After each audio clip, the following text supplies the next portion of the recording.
વનસ્પતિમાં પોષણ આપણે આ પાઠ ભણીએ છીએ એની અંદર આપણે જોઈએ છીએ કે પરોપજીવી વનસ્પતિ કેને કહેવાય, બરાબર. એના માટે આપણે શું કર્યું છે તો કે એક બાઉલ છે, એક વટકા જેવી રચના છે, એની અંદર આપણે જો રોટલીના કટકા છે, રોટલાના કટકા છે અને બ્રેડ છે, બરાબર. આ લીધા છે.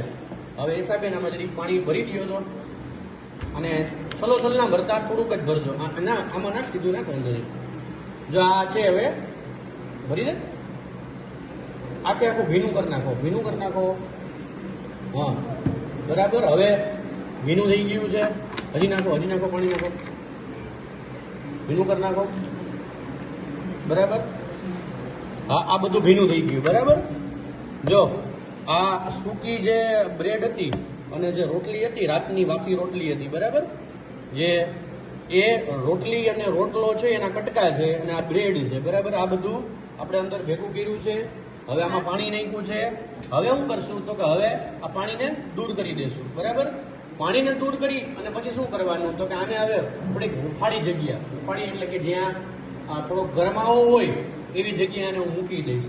આવું મેં શું કામ કર્યું તો કે તો એટલા માટે કર્યું કે આ ચોમાસાની અંદર જે અલગ અલગ ઘરની અંદર તમે જોતા હશો કે ખોરાક ઉપર ક્યાંક ફૂગ આવી જાય.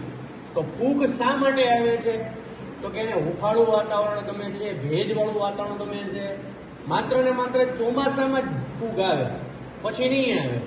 કેમ, શું કામ ના આવે તો કે અતિશય ગરમી, અતિશય ઠંડી, એની અંદર ફૂગ જીવી શકતી નથી, બરાબર.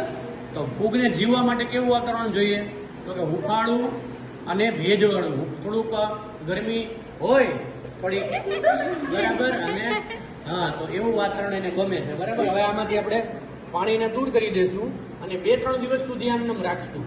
આમ તો 24 કલાક પછી જોશું આપણે, એટલે કે આજે આપણે જો અત્યારે 3 વાગ્યા છે તો કાલે આપણે પાછું 3 વાગે જોશું કે એની અંદર ફૂગ આવે છે કે નથી આવતી. ચાલો, આપણે શુક્રવારે એક પ્રયોગ કર્યો હતો કે એ પ્રયોગની અંદર આપણે શું કર્યું હતું કે રોટલીના કટકા છે એ આપણે મૂકી દીધા હતા અને બ્રેડનો કટકો છે એ મૂકી અને એને પલાળ્યો હતો અને પાણી છે આપણે દૂર કરી દીધું હતું. અને પછી આપણે જોયું હતું કે એની અંદર શું થાય છે. તો આપણે અત્યારે શુક્રવાર, શનિવાર, રવિવાર અને આજે સોમવાર છે. તો સોમવારે આપણે આ જોઈએ છીએ તો આપણને દોરા જેવા, ઝીણા ઝીણા દોરા જેવા, તાંતણા જેવી રચના દેખાય છે, બરાબર.